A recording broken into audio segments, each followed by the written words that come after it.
24 horas.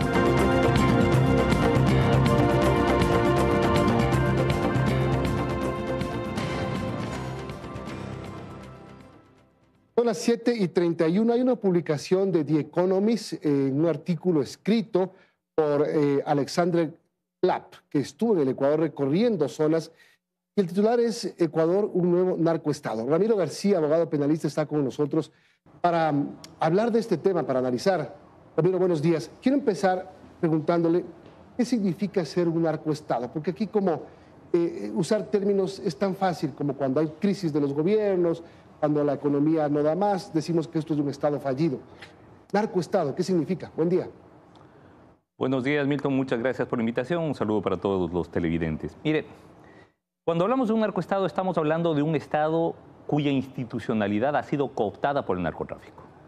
Un estado en el cual la impregnación del narcotráfico, de la criminalidad organizada, es tan fuerte que ya ha llegado a controlar algunos espacios de institucionalidad. En los casos metástasis, purga, sobre todo metástasis, por ejemplo, que acaba de dictarse sentencia condenatoria contra 20 y pico de los procesados, lo que se vio es que los jueces, los fiscales, incluso el entonces presidente del Consejo de la Judicatura, actuaban como peones del ajedrez del narcotráfico. Entonces, claro, un Estado sin justicia, sin una justicia creíble, un Estado sin una administración de justicia adecuada, y peor todavía, un Estado con una administración de justicia cooptada por el narcotráfico, pues evidentemente se denomina como narcoestado y es inviable. Mientras no tengamos una mejor administración de justicia, mientras no se solucionen los problemas estructurales, que son evidentes además, problemas sistémicos, problemas estructurales de la justicia, en la práctica es imposible generar un plan de seguridad ciudadana al mediano o largo plazo. Es decir, Ecuador cumple todos los requisitos para ser un narcoestado. La pregunta es, ¿cuándo se abrió la puerta y quién la cierra?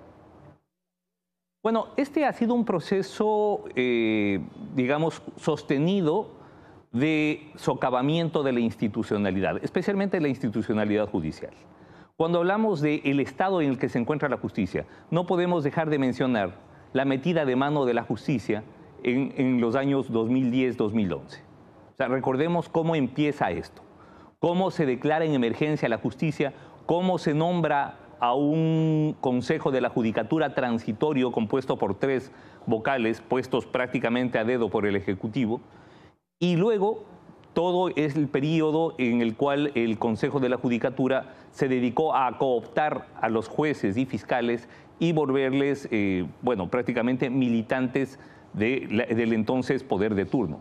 Vale decir que el 98% de los jueces que actualmente se encuentran en ejercicio son jueces que fueron nombrados en el Consejo de la Judicatura presidido por el doctor Gustavo Yalca.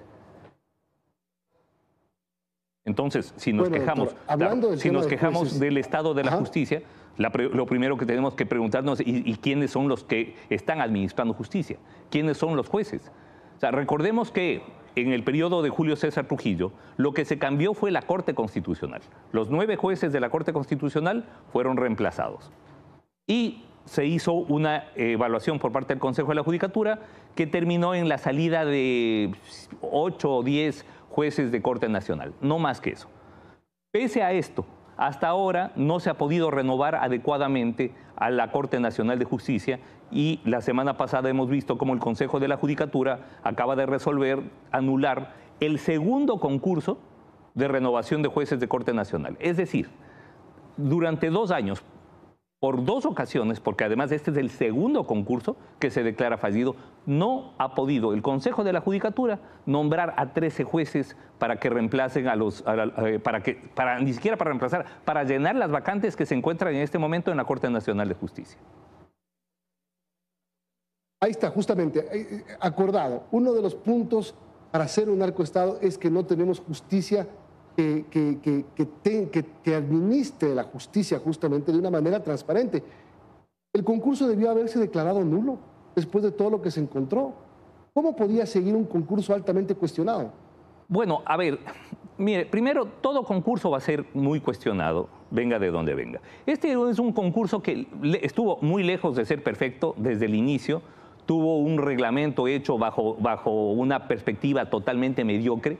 Sin embargo, ya se había superado la fase de merecimientos, se rehizo, este es un concurso en el que hubo que retrotraer el mismo hasta antes de la fase de las pruebas de confianza, que tuvieron que repetirlas, inclusive con asistencia internacional, pese a lo cual, después de haber subsanado supuestamente los errores en los que se habría incurrido, pues no se les ocurre otra cosa mejor que anular el concurso de renovación de jueces de la Corte Nacional de Justicia. A mí me parece que esto es doctor, un fracaso como país, un fracaso como administración de justicia, y esto además nos muestra, como le decía hace un momento, los problemas sistémicos, los problemas estructurales que tenemos en el modelo de gestión del Consejo de la Judicatura.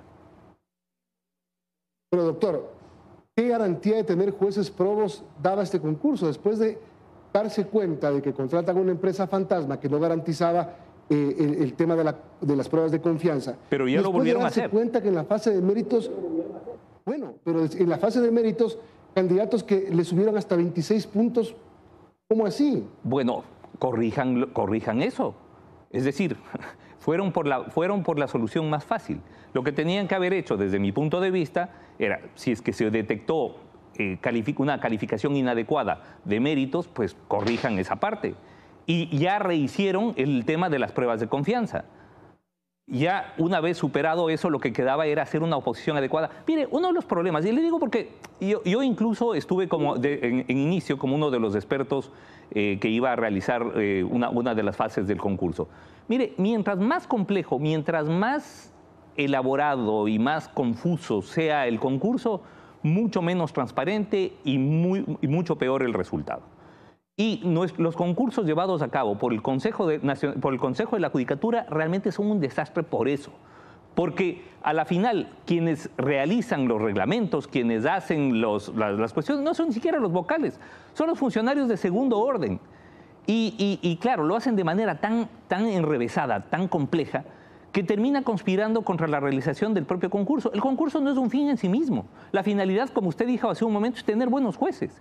Y para esto se debería hacer concursos y se debería hacer procesos muchísimo más transparentes, pero sobre todo mucho más sencillos, mucho más simples, mucho más públicos además, en donde la ciudadanía pueda estar presente en cada una de las fases, como ya lo hicimos en el tema de la Corte Constitucional en 2018. Yo fui parte de la Comisión de Selección de la Corte Constitucional y creo, modestia aparte, que ha sido el proceso más exitoso que hemos tenido de selección de jueces desde el retorno a la democracia en el 79. Entonces, y de hecho, la Corte Constitucional en este momento se constituye en el único espacio de credibilidad que tiene la justicia en el país. ¿Por qué no replicar esas experiencias? ¿Por qué no hacer lo que se hizo en ese momento a nivel de Corte Nacional de Justicia? Y lo hacen al revés. Todo lo contrario, hubo que pelear desde el inicio en el reglamento, por ejemplo, una cosa pero de lo más idiota, hubo que pelear para que le den puntaje al PhD, al doctorado. Es decir, si usted tenía maestría, tenía puntaje, pero si tenía PhD, que se demora como entre 5 y 7 años en obtenerlo, no le daban puntaje. Tanto pelear lo incluyeron, pero con un puntaje mínimo. Es decir, no hay ningún sentido de lo que se está haciendo. Este concurso ya está anulado. Vamos a ver qué es lo que pasa también con el otro concurso del Banco de Elegibles que supuestamente se estaba llevando, a ver qué fin va a tener eso. Pero a la final, este 2024, como gestión del Consejo de la Judicatura, termina siendo balance cero, por no decir en rojo, ¿no? Quiero aprovechar para preguntarle otro tema que está en discusión y que es el Código de Protección de Niñas, Niños y Adolescentes, el COPINA. Bajar la edad para la imputabilidad de los jóvenes y subir las penas. ¿Qué ganamos con esto?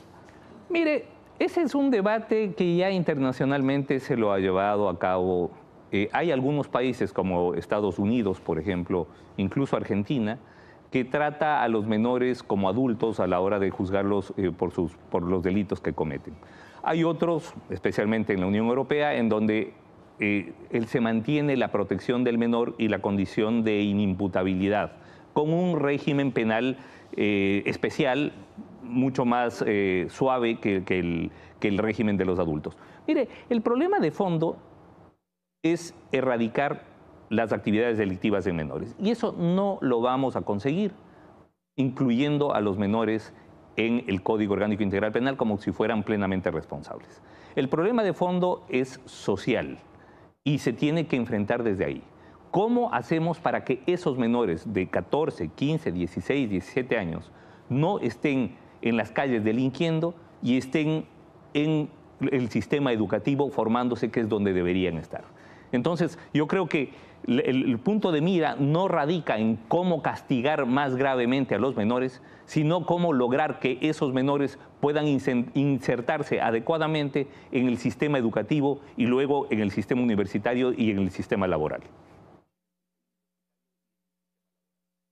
Gracias, doctor, por habernos acompañado con estos tres temas que están en discusión y son importantes. Ramiro García, abogado penalista, tenga buen día. Muchas gracias, Milton. Gracias por la invitación.